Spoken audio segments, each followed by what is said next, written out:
The 2020 iPhone SE is thin, light, affordable, and it is still pretty fast even after 2 years from the release. But at the same time, this phone has lots of excuses due to the law of physics or just simple cost cutting. I will cover why in more details in this video, and although I found this phone isn't for me, I think there are some people who can use this, and I'm pretty sure that this phone still has a good value in 2024. The third generation iPhone SE was launched in 2022. It's been only 2 years, but the phone looks like it's from 2017, which was when the iPhone 8 came out. And it actually is.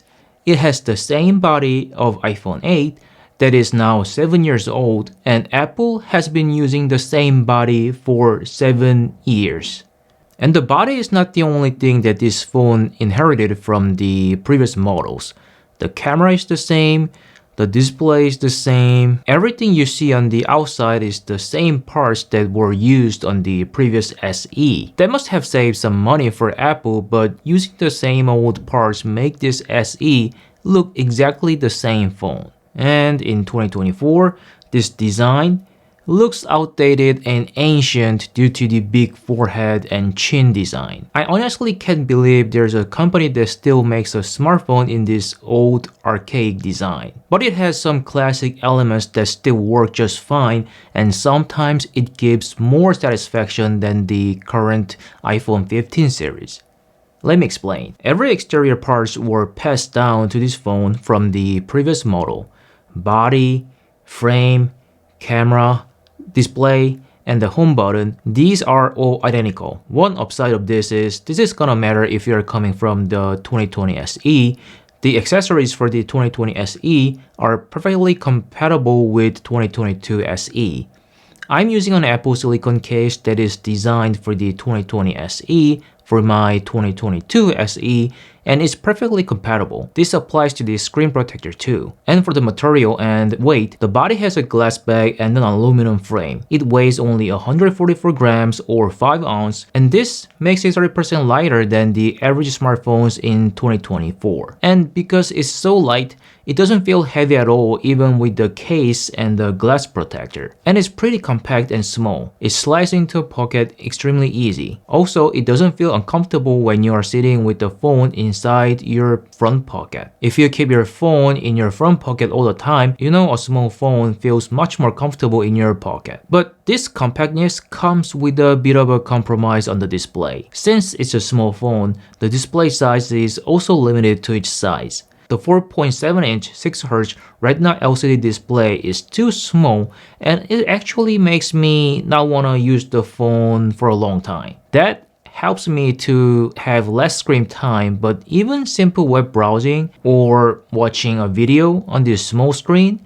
makes me want to use a bigger phone. The 4.7-inch display was okay back in 2017, but it's way too small in 2024, and when I use this phone for a long time, I feel like my eyes get sore pretty quick.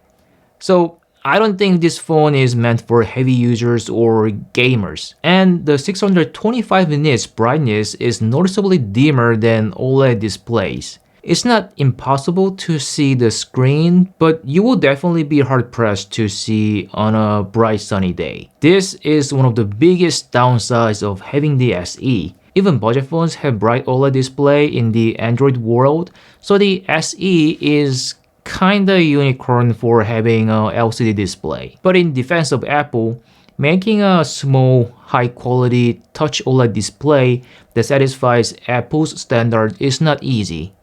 Or I should say it's hard. The fact that very few display manufacturers have been supplying the OLED display for an iPhone shows that. And we all know that Apple doesn't want to invest lots of resources into the SE line. In my opinion, that's why they are using the same design over and over for 7 years. But the quality of the display is surprisingly good, although it is a 7-year-old LCD display. As long as I don't put this phone right next to a smartphone with OLED display to compare them, it doesn't look that bad. It's not as bright as OLED display, and the black is not black enough, but for the SE, maybe it's okay. Because iPhone SE is not a pro device, and this is the cheapest iPhone in the market right now. We can't demand crazy, accurate, and vibrant colors or blinding brightness from a budget phone. Right? I mean, it's nice to have, but having a better OLED display will make this phone more expensive. And that's this phone's excuse. It'll be much better to have all the bells and whistles, but it's too much to ask to this entry-level iPhone. Besides, LCD display is far less likely to get burned in, so not everything is bad about LCD display. And the 2018 mAh battery is too small. If I have to choose only one downside of this phone, that's the battery time. Apple says big time battery life on their website, but that's not true at all. It doesn't last one full day unless I put it on a low power mode and I had to constantly look for power outlet to charge my phone. If you use your phone quite often, if you need to keep the screen on quite a lot, you are gonna suffer from the short battery time like I did. I think there's a number of reasons why battery life sucks on the SE. First, it's too obvious to say, but the size of the battery is too small. This is a small phone, so it's inevitable to have a small battery. Apple has a legit excuse to put unreasonably small battery into the SE due to the absence of physical space in the phone. But they should have taken some measures to offer longer battery time, like underclocking the processor to consume less power, or making a battery with more capacity while maintaining the size of it. Apple could have done it, but this is what we got. Again, cost management. And on top of that, since the LCD display is not as bright as OLED display, I found myself maxing out the display very often. And lastly, 5G consumes way more power than 4G LTE by nature. You can still choose to use standard data mode and enable 5G auto, or just choose LTE only option in the settings to save battery, but if you use 5G on mode all the time, the battery will drain very quickly. All in all, the battery on the SE is ridiculously small and it absolutely needs an upgrade on the next generation. The SE having snappy A15 Bionic with such a small battery is like Shelby Mustang having a 2-gallon fuel tank. And with that kind of car, it's impossible to make a long distance travel. Another downside with the battery is the way the battery is charged. The SE doesn't have the Magsafe feature. It does not have the magnet in the back, so it won't stick on the Magsafe puck. And this is a serious deal breaker to me, cause it means I can't use any of Magsafe accessories like Magsafe wallet or Magsafe power bank that makes my life so much easier. Instead of Magsafe charging, you can charge this phone up to 20 watt with a cable through a lightning port or 8 watt wireless, but no Magsafe. But the SE has something that is still amazingly amazing inside, and that is A15 Bionic chipset. The brain and the heart and the blood. I think blood is electricity, but anyways, it's a 3-year-old application processor as of 2024, so it's not the latest and the greatest, but the 5nm A15 Bionic is a fast and very capable processor still in 2024. It is the same processor that was used in 13 Pro and Pro Max, and this is a huge upgrade to 2022 SE compared to the previous model. I actually daily drove the 13 Pro until I bought the 15 Pro recently, and the 13 Pro still rocks. So the iPhone SE that has the same computing power as the 13 Pro is still snappy and fast. The camera works fast, no hiccup on app transition, and the web browsing is a piece of cake. Besides, the A15 Bionic was also used in normal iPhone 14 and the Plus model in 2022, so the chip kinda feels like it's only 2 years old, if that makes sense.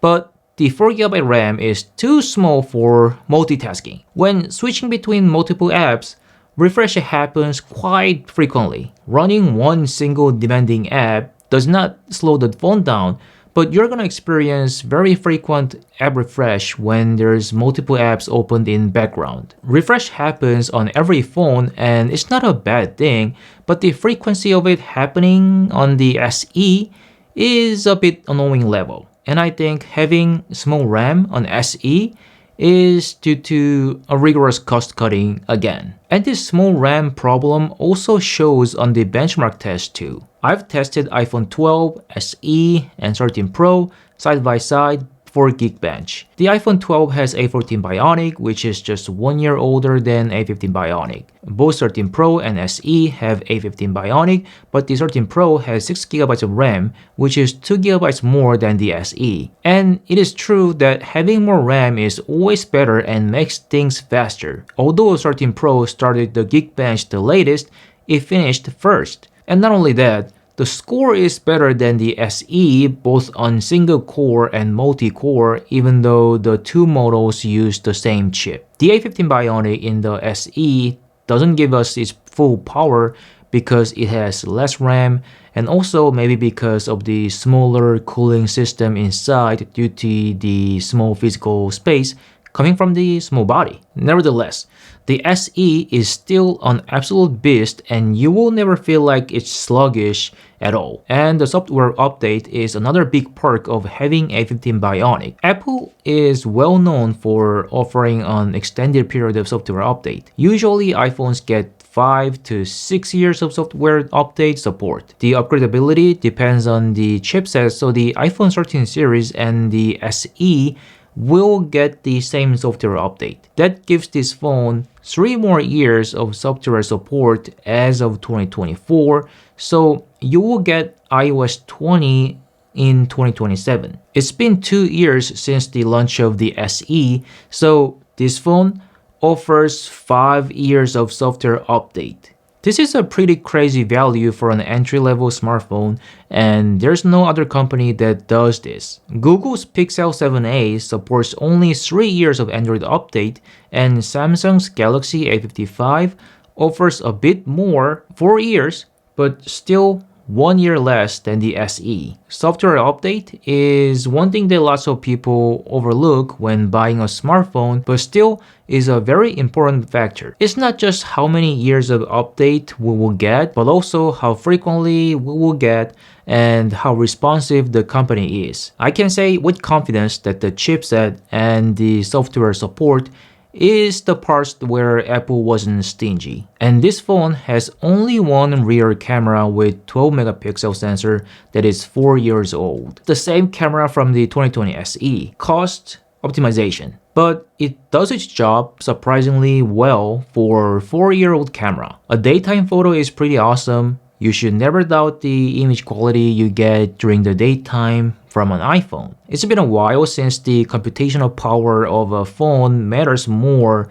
than the camera module, and the SE is a good example of that. There's no sensor shift, optical image stabilizer, and no lidar sensor, so technically we don't get super accurate laser focus, but the A15 Bionic does all the heavy lifting to produce superb image. It still offers deep fusion, smart HDR, photographic styles, and many other useful features that has become a crown jewel to smartphone photography. And the home button.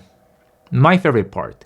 Having a circular home button on the chin had been the iconic design choice by Apple for a while in the past. Since the very first iPhone 3GS, iPhone always kinda looked like this. Although it looks like a real button, it's not a physical button. When you push it, it gives a haptic feedback sort of vibration. The quality of haptic feedback depends on the haptic motor that the phone has, and iPhone is well known for having an excellent haptic feedback. It's somewhat fun because the haptic feedback is so satisfying, and you can choose your favorite haptic feedback among 3 different options. And the SE is the only iPhone that you can buy that has Touch ID instead of Face ID. It is a classic biometric authentication feature that is well integrated in the home button. It's fast, it's intuitive, and easy because it's pretty straightforward where the fingerprint sensor is, so even when you try the Touch ID for the first time, you will know where to place your fingertip instantaneously. So all the things that I have said so far brings me one question. Why does this thing exist? Why Apple keeps making and selling the SE? I mean, there was two questions. Apple knows that people don't buy small smartphones as much as they did in the past. People do almost everything on their phones, so they need bigger screen, bigger battery, multiple camera lens, and longevity.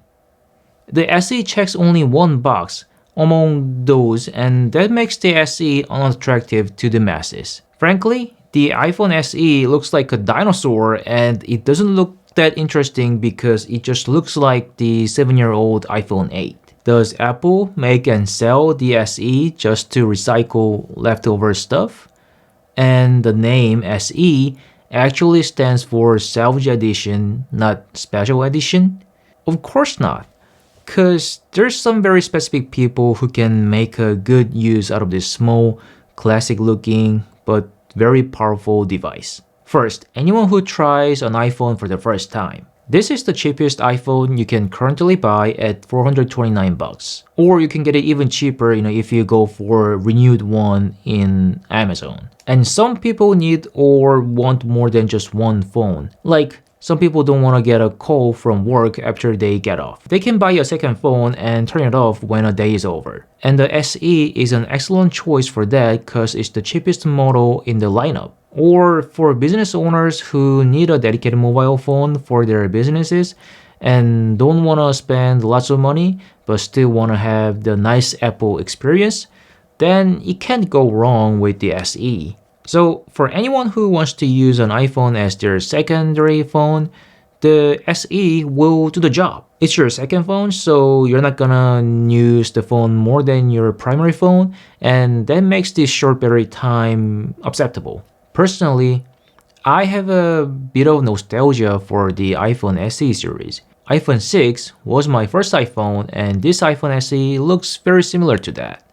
It is the classic iPhone design that had been around for a while, and I like it. Also, the 2022 SE is very unique phone because this is the only small phone that has 4.7-inch LCD display, snappy A15 Bionic processor with 5 years software update. I mean, how many phones are there in the current market that satisfies all of these conditions? Probably zero. And what makes this phone more attractive is the price. It's affordable. So I think the SE series is a great way to start Apple journey for those who haven't tried it yet. The SE has been criticized a lot because it looks archaic and has a ridiculously small battery, but to me, it's a classic iPhone looking iPhone that still offers essential iPhone experience at a very affordable price.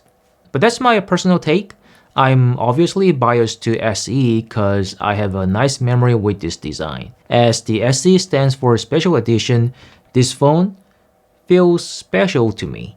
But I won't use this phone as my primary phone because I need bigger battery, multiple cameras, all the things that creators need. But it definitely has some merits that we cannot pass even in 2024, like home button, Touch ID, nice haptic feedback, small size, lightweight, and fast processor. It will get 3 more software updates, and I think that's pretty enough time to take a full advantage of the 2022 SE. So if you're okay with the small battery, small display, and single camera lens, and looking for a budget iPhone, and don't mind the limitation that I mentioned in this video, the SE is a great phone to start. That's it for today.